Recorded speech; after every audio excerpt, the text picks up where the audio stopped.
Pangulong Ferdinand Marcos Jr. sinugod sa Australia ng mga anti-Marcos. Eto.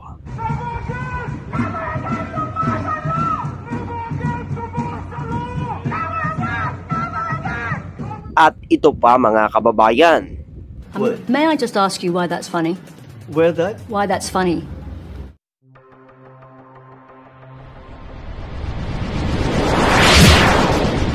Trumpang Ilonggo. Please subscribe and like and share. Magandang araw po sa lahat nating mga kababayan. So ito po ang latest video natin ngayong araw na ito. Ito po ang pagpunta po ni Pangulong Ferdinand Marcos Jr. sa Australia. At sinugod niya ito ng mga anti-Marcos doon sa Australia mga kababayan. Nagrally pa nga ito mga kababayan mismo kung saan po pumunta si Pangulong Ferdinand Marcos Jr. At meron pa nga isang journalist din, parang hindi natin alam kung anong mga pinaghuhugutan sa kanyang mga katanungan. Ito ba'y sinapian ng mga anti-Marcos ang journalist na ito na nag-interview umano kay Pangulong Ferdinand Marcos Jr. So panoorin po natin ang pagpunta nga ng mga anti-Marcos dun sa Australia para nga ipahiya lang si Pangulong BBM.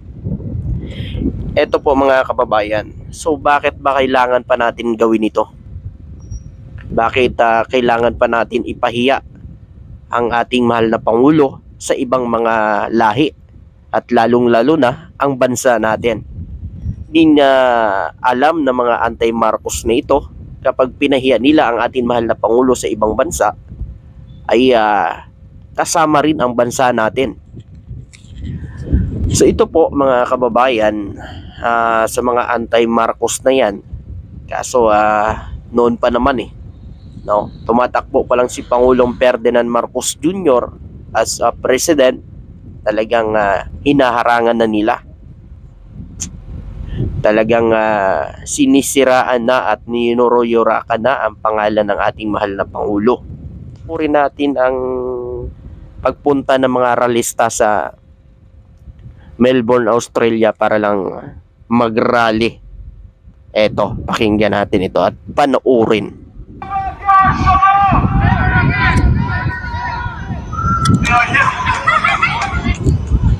At talaga makikita natin mga Pilipino din ito So malamang to may mga pero konti na lang.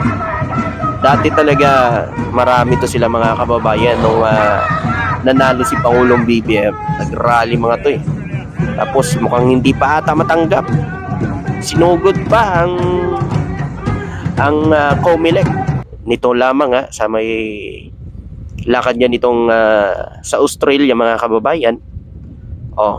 Nakapagtala ang Pangulo natin. Nakapag-uwi 1.53 billion US dollar mga kababayan. Pag sa Pilipinas nasa 88 billion mga kababayan. So biruin nyo po yan. Napakalaki. Hindi na natin kailangan mangutang pa para lang maipagawa tayo ng mga tulay, kalsada. So kaya ito ang inuuna ng ating mahal na Pangulo. Paunlarin ang ekonomiya kasi napakalaking tulong ito. Lalo na ang pagpasok ng mga turista at mga negosyante dito sa Pilipinas. Kaya ito ang inaano din ng Pangulo, ang charter change. Kasi alam niyo kung bakit. Ito rin ay isa sa makakatulong sa bansang Pilipinas. So bakit ganun? Ayaw ng mga Pilipino na iba. Pero mostly naman na gusto nila, pero meron pa ring humarang. Bakit kaya? Totally wala namang ibang hangarin ang atin mahal na Pangulo dito sa charter change, kundi para lang mapaunlad ang bansa natin at mabago nga ang patakaran dito sa Pilipinas. Hindi ito tungkol sa politika, tungkol ito sa pagbabago.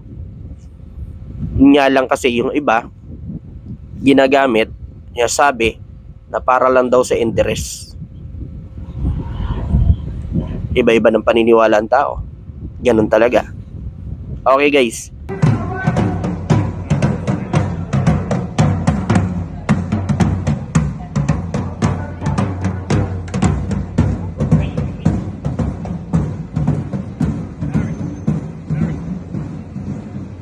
So ito guys, kung makikita natin dito, isa din sa sinisigaw nila yung charter change. Siyempre mga anti-Marcos yun eh. Papayag ba sila na makita nila na magbago ang Pilipinas dahil kay Pangulong BBM? Siyempre hindi. Pero kundi na lang sila oh. Ganyan gaano yung mga anti-Marcos. Ganyan mag-isip. Ako mga kababayan proud ako as a Pilipino. Dahil sa pagpaano ni Pangulong Ferdinand Marcos sa Australia, proud ako kasi kasama niya. Dala-dala niya ang pangalan ng Pilipinas. Pero ito guys meron lang akong ipapakita din sa inyo na interview ng isang journalist kay Pangulong BBM. So ito talagang ang journalist na to, hindi ko alam kung sinapian ba to ng ng mga dilawan. Kasi dito guys sa mga interview niya, parang interview ng mga anti-Marcos dito kapag nandito sa Pilipinas. May panoorin nga natin ito guys. Let me just understand make sure that we're talking about the same thing. I think Amnesty records that during that period 70,000 people were imprisoned, 34,000 tortured, and 3,200 people killed are the numbers. And your father in an interview admitted that over 50,000 were detained. So I just want to ask you again, do you accept that there was a human cost to that rule? There always is. It was war. And with war, the death and destruction is inevitable. But this is a war not declared by the government of the Philippines. This was declared a war. These wars were declared on the government of the Philippines, and both of them were.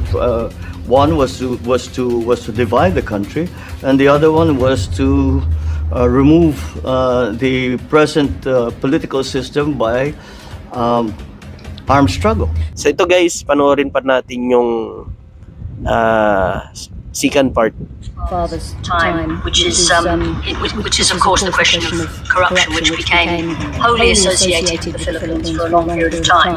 I think contemporary court judgments acknowledge the atrocities that were committed, but also the plunder of the country's resources. Why wouldn't you want all of that money back in the hands of the Filipino people? Well, the narrative. May I just ask you why that's funny? May I just ask you why that's funny? Well, that. Si dito guys, napikon siya sa kay Pangulong Ferdinand Marcos Jr. Kasi natatawa nga si Pangulong Ferdinand Marcos Jr. Pero ito lang ang masasabi ko, naging professional pa rin si Pangulong Ferdinand Marcos Jr. Alam nyo, sinagot pa rin ni Pangulong Ferdinand Marcos Jr. yung tanong niya. Why that's funny?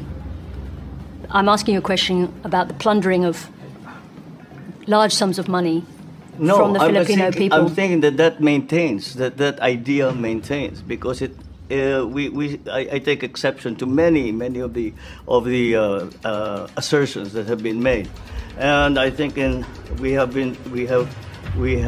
since the cases were filed, the government fell.